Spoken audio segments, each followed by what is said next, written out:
저는 초등 1부를 담당하고 있는 장원성 목사입니다.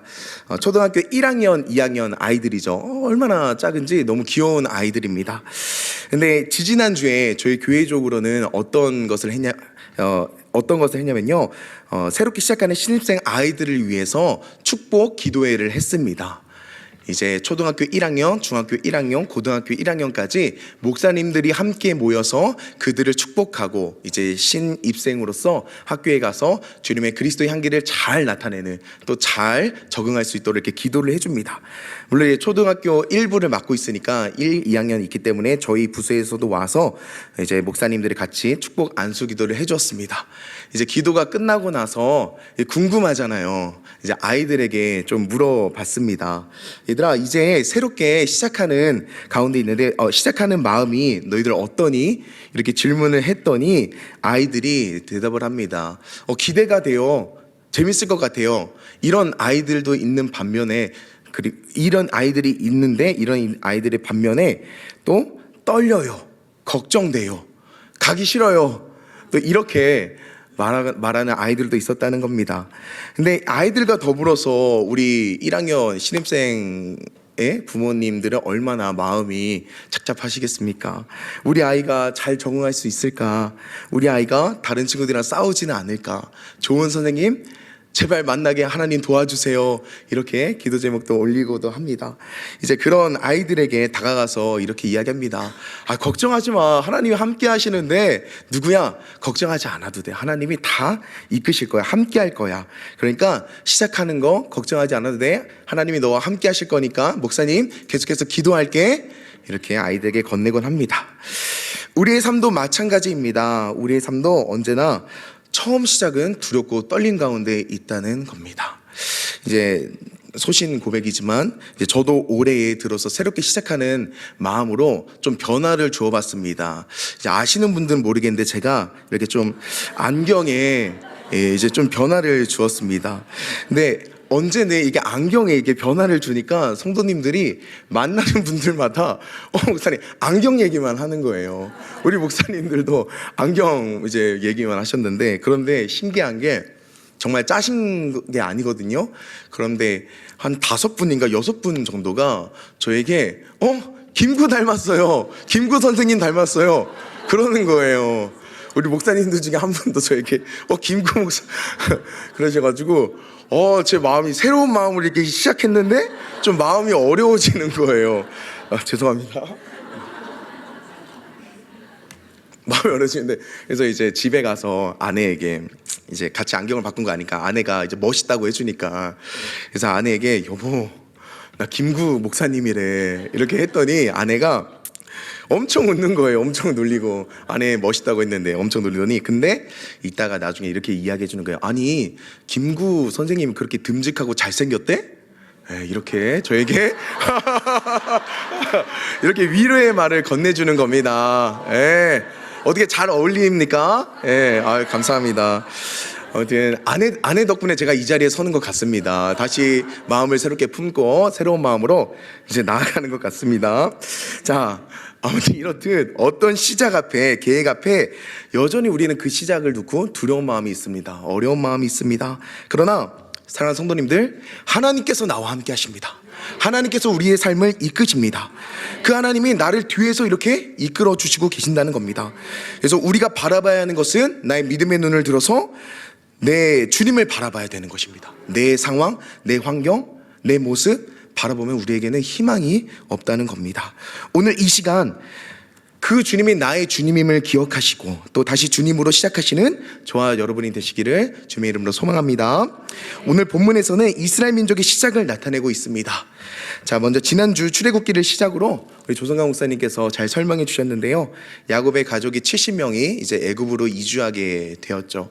시간이 지나서 약 400년이라는 시간 동안 이 70명이라는 인원이 어떻게 됩니까? 이제 장정만 60만 명, 그리고 여인과 아이와 노인들도 포함하면 거의 20만 명에 가까운 수로 엄청나게 늘어나고 강해지고 있다는 것입니다. 근데 그 모습을 보고 그 수가 너무 많아지고 강해지니까 애굽의 바로 왕이 더 이상 저들의 수가 증가하고 강해지는 것을 내가 바라볼 수 없다. 그래서 산파들에게 명령을 하죠. 히브리인들 중에 아들을 낳게 되면 그 아들을 죽이라 명하였다는 겁니다. 자, 이것을 봤을 때 이 하나님의 백성들에게는 위기 상황이 닥치게 된 것입니다. 아주 시급한 위기 상황입니다. 그러나 성도님들, 우리 하나님께서는 아무리 우리에게 위기가 왔을 때 그 위기를 기회로 바꾸시는 전지전능하신 분임을 믿으시기 바랍니다. 그 위기의 순간 모세를 출산하게 됐고, 또 그 모세를 통해 장차 이스라엘 백성들의 구원을 받는 구원의 통로로 사용하셨다는 겁니다. 그 구원의 시작, 그 과정의 시작을 바로 모세로부터 시작했다는 겁니다. 자, 모세는 하나님의 시작입니다. 그가 태어날 때의 모습을 통해 우리는 알 수 있는데요. 우리 한번 오늘 본문의 2절 말씀을 함께 읽어보도록 하겠습니다. 2절 말씀 시작. 그 여자가 유치하여 아들을 낳으니 그가 잘생긴 것을 보고 석 달 동안 그를 숨겼으나. 아멘. 여기서 봐야 될 단어 중에 이 파란 부분 있죠. 그가 잘생긴 것을 보고, 이 단어에 우리는 집중할 필요가 있습니다. 그가 잘생긴 것을 보고입니다. 이 잘생긴 단어는 히브리어 토브라는 단어를 사용하고 있습니다. 이 토브라는 단어는 하나님이 보시기에 좋았다 라는 의미를 포함하고 있습니다. 이 단어는 성경의 다른 곳에서도 사용이 되었는데요. 그것이 어디냐면 바로 창세기 1장 그 부분에 하나님께서 6일 동안 천지를 창조하시고 마지막에 항상 말씀하셨죠. 보시기에 좋았더라.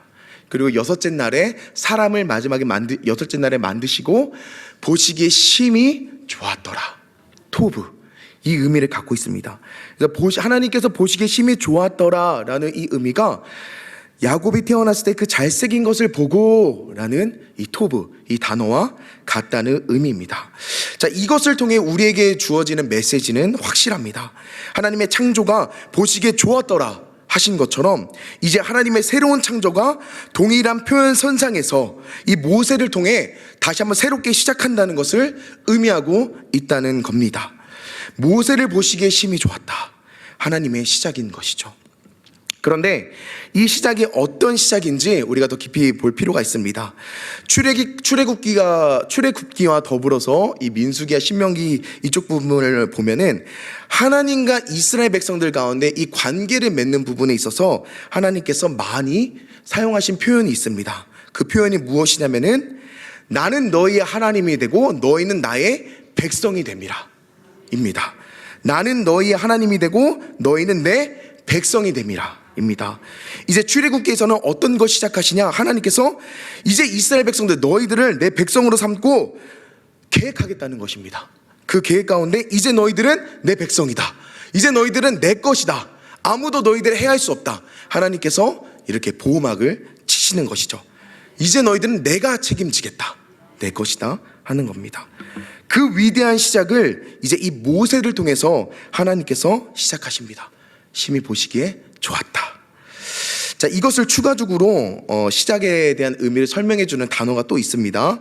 바로 갈대 상자인데요. 우리 3절을 함께 읽어보도록 하겠습니다. 3절입니다. 시작.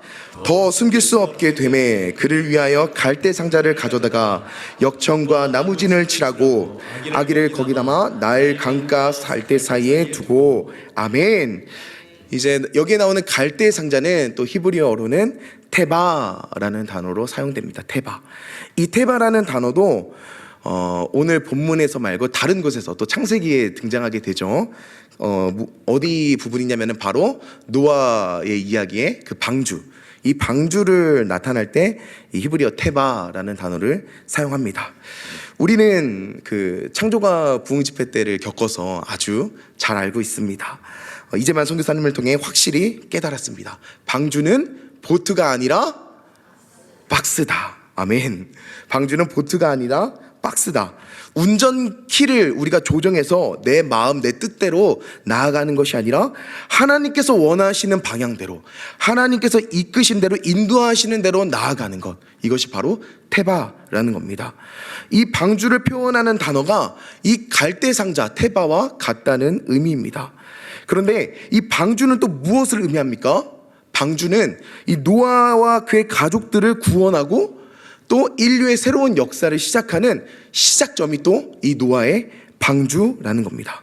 마찬가지로 이 갈대상자에 담긴 모세, 테바, 하나님께서 이스라엘을 구원하시고 다시 새롭게 시작한다는 것을 하나님께서는 나타내고 있다는 겁니다. 이 갈대상자와 모세는 하나님의 새로운 시작이라는 겁니다. 장차 이스라엘 백성들을 구원하고 하나님께서 너희는 내 백성이다, 너희는 내 것이다 말씀해 주신 그 하나님의 은혜의 시작이라는 것이죠. 자, 그렇다면 이 시작을 하시는 하나님께서 왜 하필 모세인가? 우리는 이것을 의문점을 내놓을 필요가 있습니다. 왜 하필 모세인가?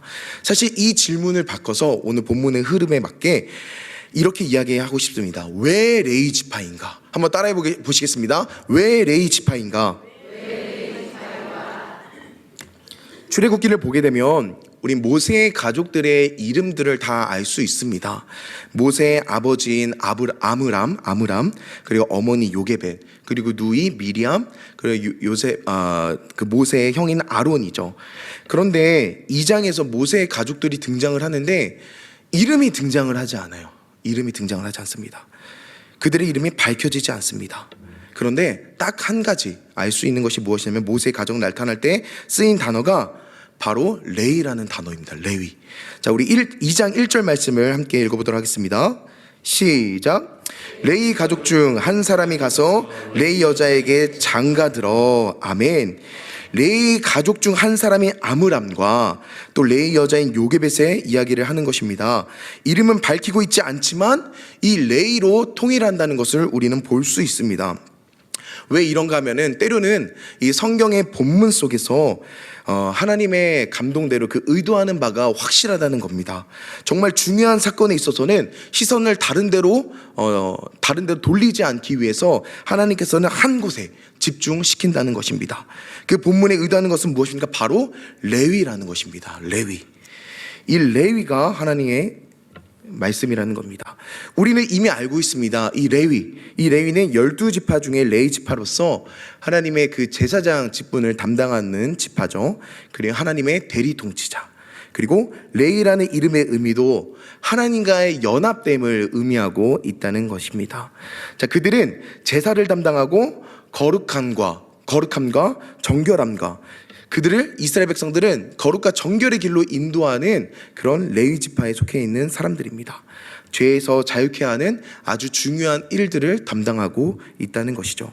그런데 이 레위 가문은 사실은 앞에 부분을 보게 되면은 어떠한 일들이 일어나냐? 사실 이 레위 가문은 저주받은 가문이라는 사실입니다. 앞에는 저주받은 가문. 하지만 우리가 출애굽기 이후로는 어떻습니까? 바로 레위는 제사장 직분을 감당한 가문이라는 것입니다. 너무 다른 상반된 그런 모습이죠. 그런데 이 기준점에서는 바로 이 모세를 들어 사용하시면서 하나님께서 시작하시면서 이 레위의 그 이미지가 바뀌게 된다는 것입니다. 저주받은 가문에서 제사장 직분을 맡게 된 그 레위 지파로 하나님께서 사용한다는 것이죠. 어떻게 저주받았는가 하면은 야곱의 딸 디나가 세겜 땅에서 세겜 족속에게 강간을 당합니다.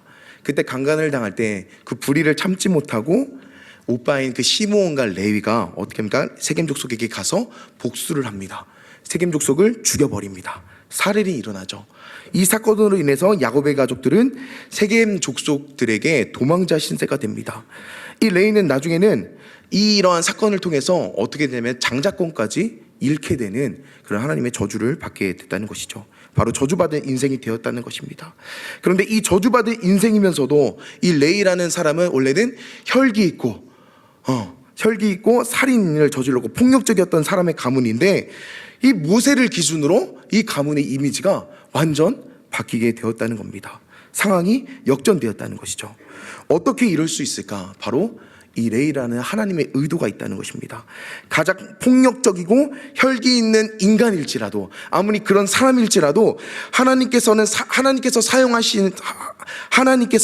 사용하신다고 했을 때 그러한 사람조차도 하나님께서는 선으로 바꾸시는 능력이 있으신 분이 우리 하나님이시라는 겁니다. 바로 그 레위 지파를 구원의 통로로 주님께서는 사용하셨다는 겁니다. 그 레위 지파가 하나님의 나라 제사장직을 맡게 되면서 어떻게 됩니까? 바로 이스라엘 백성들의 예배가 다시 살아나게 됩니다. 주님께로 다시 돌아오게 된다는 겁니다. 지금껏 애굽의 종살이를 하면서 애굽으로 이주하게 되면서 이들은 하나님과 예배하는 방법을 잊어버리게 됩니다. 거의 약 400년이라는 시간 동안을 하나님을 어떻게 예배하는지를 몰라요. 예배하는 방법을 모릅니다. 근데 하나님께서 다시 시작하십니다. 이 레위지파를 통해서 어떻게 합니까? 그 죽어있던, 기억하지 못했던 예배를 다시 살리셨다는 것입니다. 너는 나를 예배하는 예배자야. 너희는 하나님을 높이는 예배자야. 나와 연합된 자야. 하나님께서 확신시켜주는 작업을 시작하신다는 겁니다. 이 하나님께서 레위지파를 통해 다시 하나님의 일을 시작하십니다.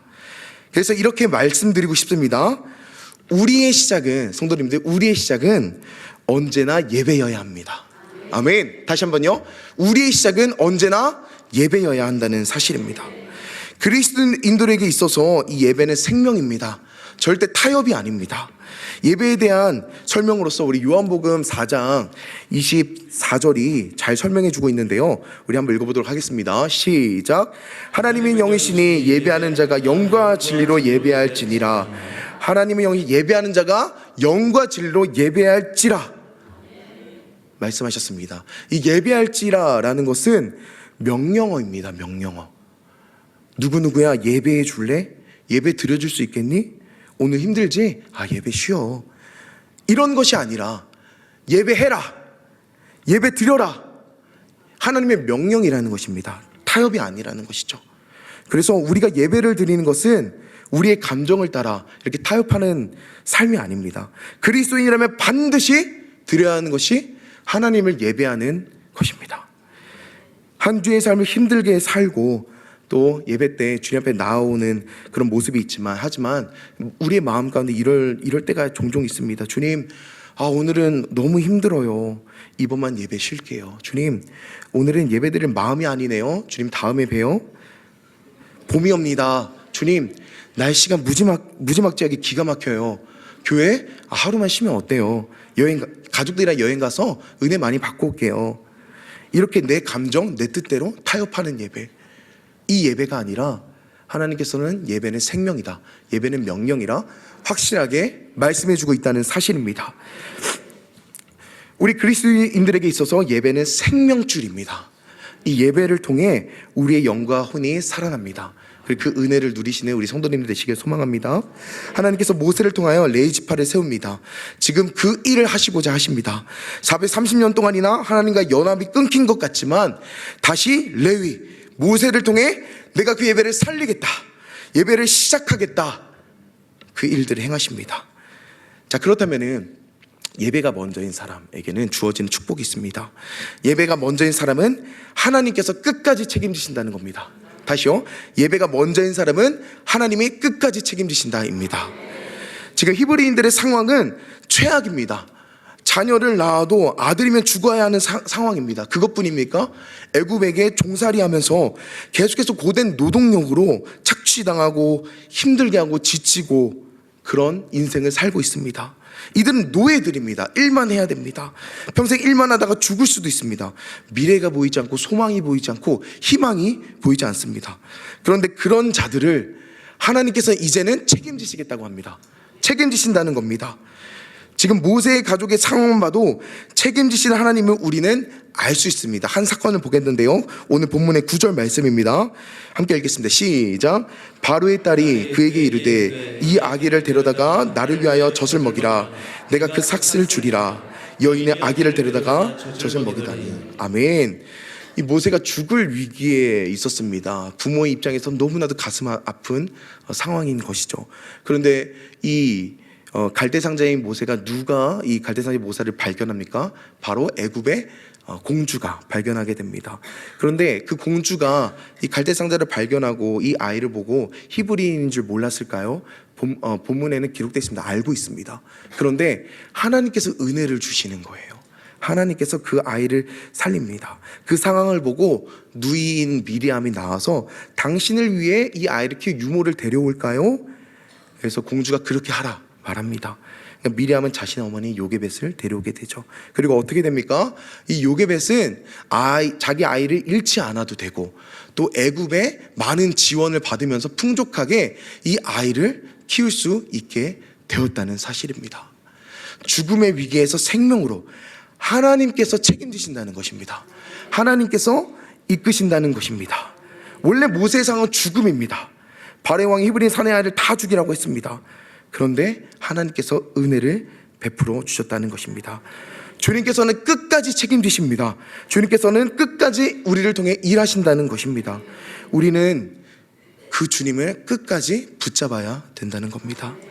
나의 삶을 주님께 드리고 예배함으로써 우리가 주님의 마음을 품고 그 주님의 마음을 알았을 때 주님 나의 삶 가운데 역사하실 줄 믿습니다.